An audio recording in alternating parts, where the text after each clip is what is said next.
अस्सलाम वालेकुम नाज़रीन, उम्मीद है कि आप सब खैरियत से होंगे। नाज़रीन, कुछ रोज़ से एक वीडियो सोशल मीडिया पर बहुत वायरल हो रही है, जिसमें देखा जाता है कि खातून खाना काबा में उम्रा अदा करने जाती है, लेकिन उनको खाना काबा नज़र नहीं आता।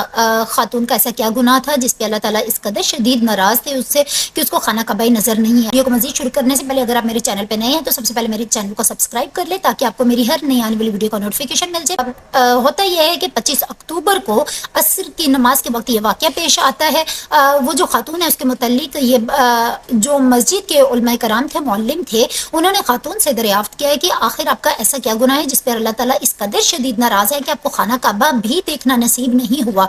तो वो जो खातून होश में आती है तो उनसे इस तरह के सवाल किए जाते हैं, तो वो बताती हैं कि मैं असल में मैयत को नहलाने का काम करती हूँ। एक रोज़ एक खातून जो है वो फोत हो जाती है, उसको उसकी मैयत को नहलाने का काम मुझे मिलता है। तो जब मैं नहलाने लगती हूँ उससे कब्ल उसके ख़ानदान के कुछ लोग मेरे पास आते हैं और वो ये कहते हैं कि ये एक तावीज़ पकड़ो, ये इस मैयत के मुंह में डुबा देना। अब मुझे नहीं मालूम था कि वो तावीज़ किस बारे में था, लेकिन मुझे ये कहा गया, लेकिन मुझे एक भारी रकम जो उनसे था उसका लालच दिया गया। मैं गरीब थी, मेरे बच्चों के एक तरह से मुस्तकबिल बन जाना था। मैं गरीब थी, मेरे पास खाने पीने को कुछ भी नहीं होता था, तो मैंने अपने बच्चों के मुस्तकबिल के लिए ये सोचते हुए उनसे भारी रकम उठा ली, और जब मैंने उस मैयत को नहलाने लगी तो मैंने उसके मुंह में वो तावीज़ डाल दिया। एक डेढ़ हफ्ते बाद पता चलता है कि उसकी बेटी फोत हो जाती है। जब उसकी बेटी फोत होती है तो उसकी भी मैयत का नहलाने का काम मुझे कहा जाता है। तो जब मैं उसकी बेटी को नहलाने लगती फिर वही लोग मेरे पास आते हैं और आकर कहते हैं कि आप इसके मुंह में ये तावीज़ डाल दें। उससे भारी रकम का लालच दिया जाता है उस खातून को, नहलाने वाली को, तो वो उसके मुंह में उसके फिर लालच में वो आ जाती है खुद, और वो फिर एक दफ़ा उनके मुंह, उस जो लड़की होती है उसके मुंह में भी वो तावीज़ डाल देती है और मुंह बंद कर देती है। एक डेढ़ महीने बाद जो खातून होती है उसके दो ही बच्चे होते हैं, पहले बेटी फोत हो जाती है, अब उसका बेटा जो उनसा है वो एक डेढ़ महीने बाद उसका बेटा भी फोत हो जाता है। अब जाहिर है कि बेटी खातून तो खातून की मैयत नहला सकती है, अब मर्द, अब उससे अगला काम तो उसको दिया नहीं जा सकता था। तो एक पहले खातून फोत हुई, फिर उसकी बेटी फोत हुई उस तवीज़ की वजह से, फिर उसका बेटा फोत हुआ। तो जब उलमा कराम को ये बात पता चली तो उन्होंने कहा कि नाउज़ बिल्लाह, अल्लाह माफ़ करे, आपने तो इतना बड़ा कबीरा गुनाह किया, आपने तो इंसानियत का कत्ल किया, अल्लाह ताला की तो नाराज़गी भी आपसे बिल्कुल बरहक थी।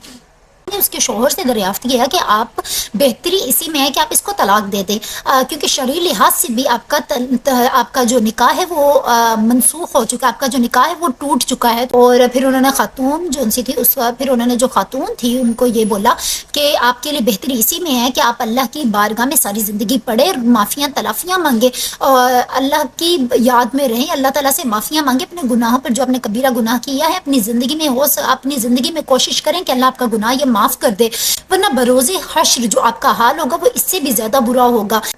उनके शोहर से जब इस वाक़े के बारे में दरियाफ्त किया गया तो उनका ये कहना था कि मेरा कहा जा रहा है कि मेरी बीवी जादूगर थी या जादू करती थी। तो उनका ऐसी कोई बात नहीं है, मेरी बीवी कोई जादू नहीं करती थी, और जो वाक़या खातून से भी पता चला उनके मुताबिक भी वो खुद जादू नहीं करती थी, बल्कि उनको वो तावीज़ दिए गए मैयतों के मुँह पर डालने के लिए। ये वाक़या इबरत का निशान है उन तमाम मुसलमानों के लिए, उन तमाम लोगों के लिए जो अल्लाह की मौजूदगी को नज़रअंदाज करके ये सब भुला देते हैं कि अल्लाह भी हमें देख रहा है, जादू करते हैं, जादू करने वाला, जादू कराने वाला, ये सब जहन्नुमी लोग हैं।